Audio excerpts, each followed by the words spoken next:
Ratnagiri MIDC मध्ये पुन्हा एकदा मृत गोवंशाचा अवशेष सापडल्यामुळे खळबळ उडाली आहे। रविवारी सकाळी ही घटना उघडकीस आली। रत्नागिरी एमआयडीसी येथील कोकण रेल्वेच्या ब्रिजच्या मागे रस्त्यावर हा गोवंशाचा अवशेष आढळून आलाय।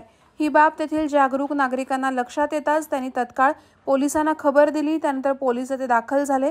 त्यांनी आजूबाजूच्या परिसराची पाहणी केली आणि त्या अवशेषाचा पंचनामा केला। हे वृत्त सर्वत्र पसरताच रत्नागिरी शहर आणि परिसरातील अनेक हिंदू धर्मीय नागरिक इथे जमा झाले। काही दिवसांपूर्वीच रत्नागिरीतील एमआयडीसी या परिसरात गोवंशाचं शीर सापडलं होतं आणि खळबळ उडाली होती।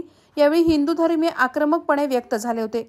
या प्रकाराला आळा घातला पाहिजे, बंदी केली पाहिजे आणि संबंधितांवर कारवाई केली पाहिजे अशी आग्रही मागणी त्यावेळी करण्यात आली आणि त्यानंतर तत्काळ पोलिसांनी संबंधिताला अटक करून त्याच्यावर गुन्हा दाखल केला होता। मात्र त्यानंतर जवळजवळ महिनाभराने पुन्हा एकदा ही घटना घडल्यामुळे रत्नागिरीतील हिंदू प्रेमी नागरिक चांगलेच संतापले आहेत।